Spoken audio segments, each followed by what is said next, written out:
Studying abroad is not just about academia, jobs, and careers, but much more, like being independent, personality development, making friends globally, learning about different cultures, traveling, and many more enriching, unforgettable experiences.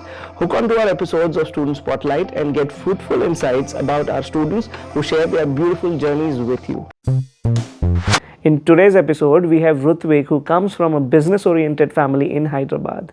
He's currently pursuing a bachelor's degree in management with finance at the Royal Holloway University. As the current president of the Indian Society, Rutvik has a wealth of experience and insights to share. Tune in to listen to him talk about the campus life, managing rent, finances, and the process of getting into university through clearing. I've done my IB in Hyderabad. It was at India's international schools. So my subjects, my HL subjects, which are my high-level subjects, were math, economics, and business. So those are my main subjects. Along with that, I had my other standard level subjects were English, physics, and Spanish. Yes. Those are the mandatory subjects. So I was looking to do a course which was mostly related with my high level subjects, which was economics, business, and math. So the course I'd chosen was management with accounting at Royal Holloway. So that was the main reason was, I think it's because I've come from a more of a business background, so that's always been my major interest. Along with that, I was also interested in numbers and accounting and finance related courses. So yeah, that was the perfect blend for me. Okay. Tell me more about your scores. How did you score in your 10th and 12th? Okay. I was not one of your brightest students, but however, I did manage my way through. My scores, I wouldn't go subject-wise, but overall on average, in 10th, I used to average around 70s, 80s. I had a couple of A's, few B's, few mess-ups here and there. But overall, you're likely above average student. Whereas in IB, my overall score was 34. Okay. And mainly my HLs added up to 665. Okay. So that's essentially what they look for while coming to the UK. They look at your HL scores, which is more important. Right. Okay. So what all universities did you apply for? I had applied. Funnily enough, I had come to Royal Holloway through clearance, which was quite a hectic process, very uncertain process, but it's not as stressful as you think, which I'll talk about in a bit. Right. I had applied to multiple universities. I was initially a little confused with what course I wanted to do, so I can't remember the unis out of my head, but I think it was Kent University. I had applied to 5 universities, but I was not happy with my selection, so that's why I chose to go through clearance, and I had chosen Royal Holloway as my one and only option through clearance at that moment. Okay. So when you applied for your UCAS, was Yes. Royal Holloway one of them? No, actually it wasn't. Okay. It wasn't my option then. Right. But then later on, month onwards, I think I had I kind of fell in love with Royal Holloway after doing a lot of research, talking to people from here, and I kind of, by the time I knew this is the university I wanted to go to, I was pretty fixated on that. So Okay. Yeah. Nice. So explain us a little bit more about clearance. How does it Clearance work process. for? It's more for undergrad. Undergrad, So yes. how does it work for the international students? international students. So essentially, clearance when you're applying for the last few remaining spots at a university. So how UCAS generally works is when you get your predicted grades, you apply through UCAS. You have a SOP, a SOP essay that you have to submit, and you can apply to a maximum of 5 universities. So let's say you're not satisfied with your results, or you didn't get into certain universities you wanted to. You can apply through clearing, and you can apply to clearing after you get your final results. Okay. So once you get your results, it's you don't have to deal with the uncertainty if you're gonna the requirement grades or whatever. So once you have your grades, you can apply to the university that'll take you. So I think Royal Holloway, my requirements was exactly a 655 in IB, and Okay. I had those grades. So I applied through clearance, and within a week or two, I got my decision, and that got in. So Okay. it seems stressful because at that time you're not committed to any university, so you get a little. It's a little jarring. It's a jarring process, but it's not as tough as it seems. It's So pretty doable. correct me if I'm wrong, right? So the process is you apply to UCAS 5 universities. Yes. Right. And say you applied to ambitious universities, and your actual score was less than Was less than expected. less than expected. So you don't get into any university. Any so of if them. none of them gives you an offer until a deadline, a Yes, date, yes. then you are eligible to apply for clearing. Does that Yes. also happen through UCAS, or do you do individual applications to every This university? goes through UCAS as well. Okay. But it's a slightly different platform, but it's essentially from UCAS itself. Okay. And is it a bit too last minute that you have to do it? Because I think UCAS, when do they give out the results? Is it they have a date? No, actually, I'm sorry, not UCAS. You can directly apply to the university as well. Okay. So it's basically as soon as you get your final grades out, you can apply to the university. So once you have your final grades, whether it be CBSE, IB, or A levels, once you have your grades published by the your board, you can start applying. And this is clearing, Clearing, yeah, right? clearing. And so in clearing, you can apply to as many universities, or do you know, or you applied to only I one? can't recall, but as long as I remember, I think there is a limitation. I believe so. You can only apply to one or Okay. or two at max, but I think it's only one from what I can remember.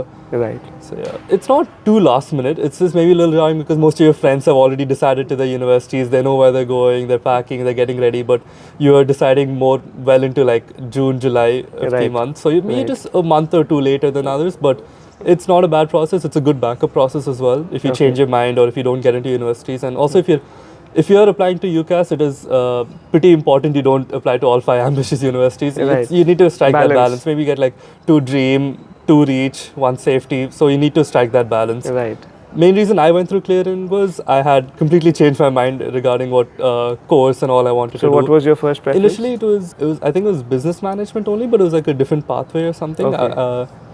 So And then you chose and I- management with finance. management finance, and I was also I was not too happy with the universities I've selected. I was looking for something closer to London. So Right.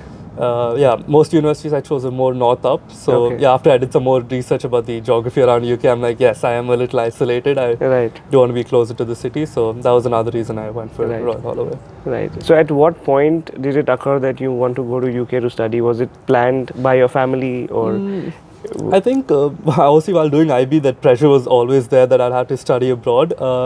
However, I think it was during my 12th grade when I had to like apply to like US colleges and UK colleges. But frankly speaking, applying to the US is a very jarring process. Right. I am not a big fan of writing those essays, writing those little sob stories and all that. Not my cup of tea, and it is a very complicated process. And moreover, I was just with my predicted grades, I was not too happy with the universities I've seen in the US.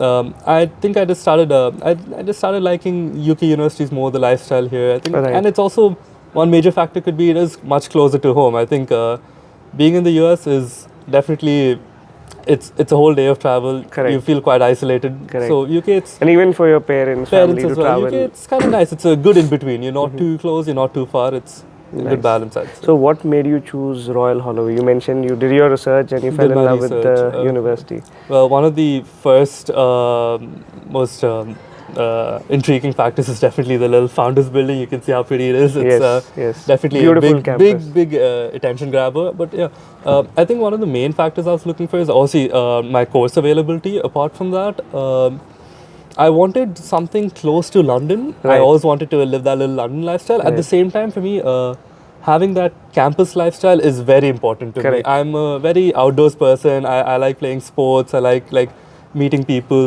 just being more outdoors. So I was not a big fan of your central London universities Right. because they're mostly essentially they're like office buildings in center of the city. So I always wanted that campus lifestyle. So I was looking for the best of both worlds, you could say. Right. So yeah, I think Royal Holloway did strike that in between because we're around 30 to 40 minutes away from central London. At the Nice. same time, we have a beautiful campus.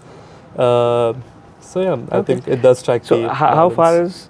is Central from here? Like how do you travel? So we take the National Rail. So Royal Holloway is located in a town called Egham. It's essentially a university town.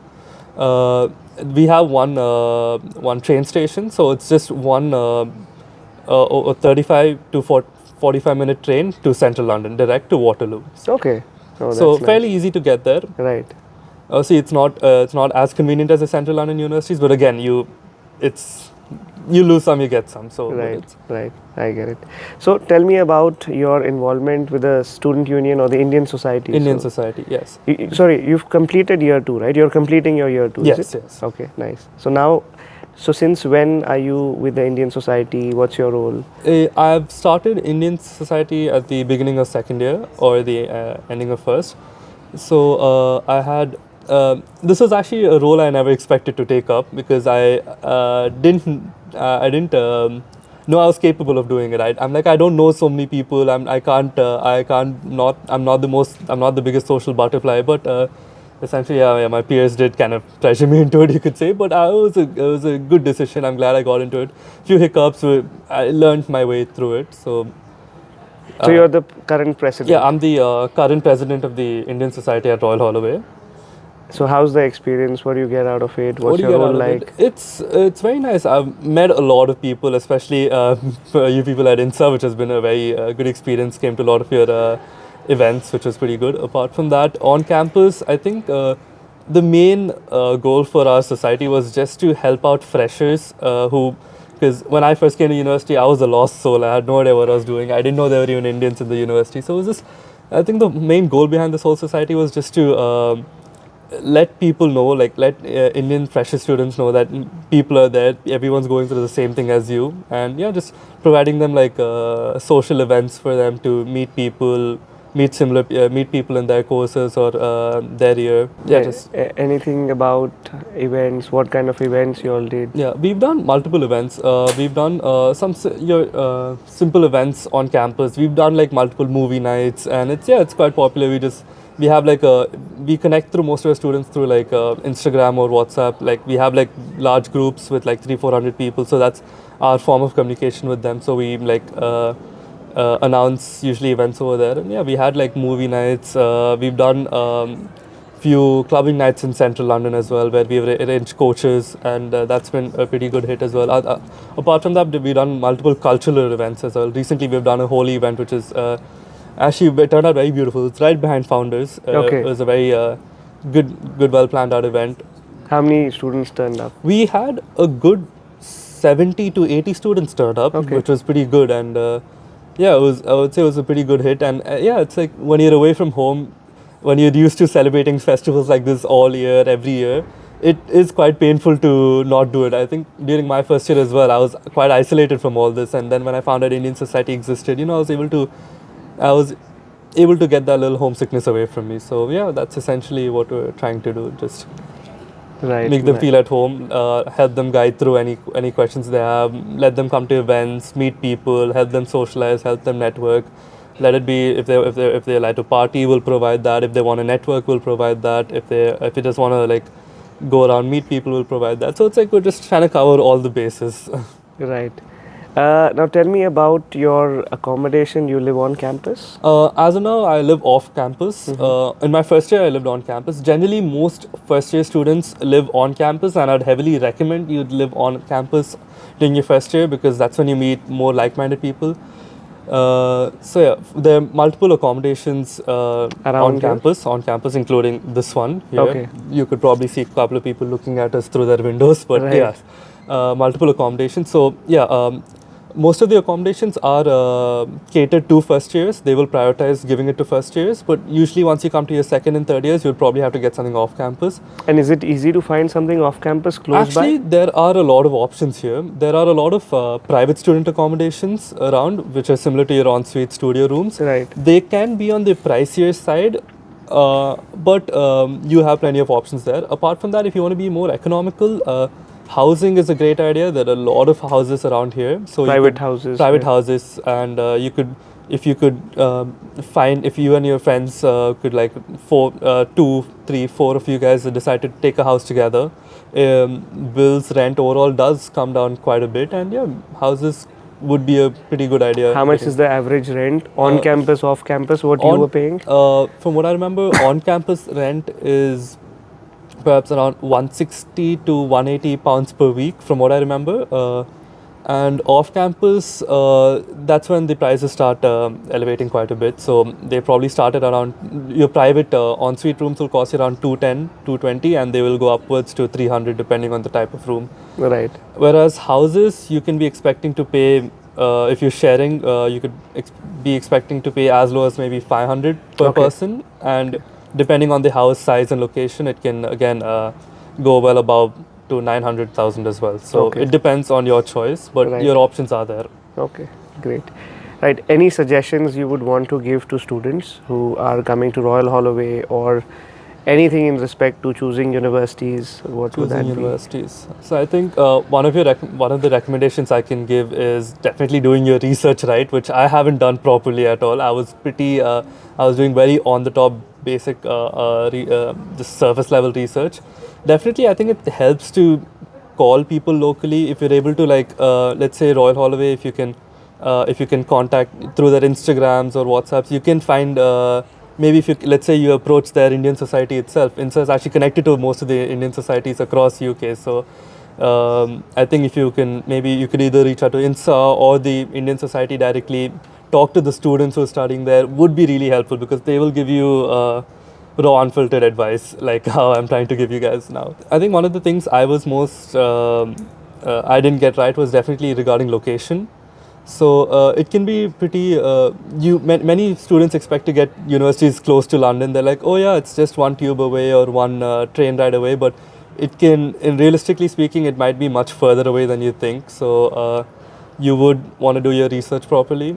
Research about the campus, research about your course. Look at what modules, how the course structure is broken down throughout the years. See if that's what strikes your interest, because later on, if you do want to change, it will be quite the hassle.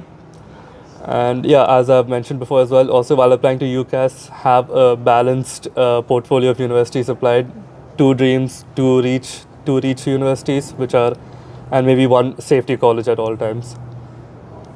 Okay. Yeah. Thank you, Rutwik. Thank you very Thank you much so much for for your having me. time, Thank you. and it was amazing to have a chat with you. Thank you so much. Thank you. Thank you. Be sure of sharing it with other students and leave us a comment. Your feedback helps us continue to provide valuable content to students everywhere. Until next time, stay curious and keep exploring the world around you.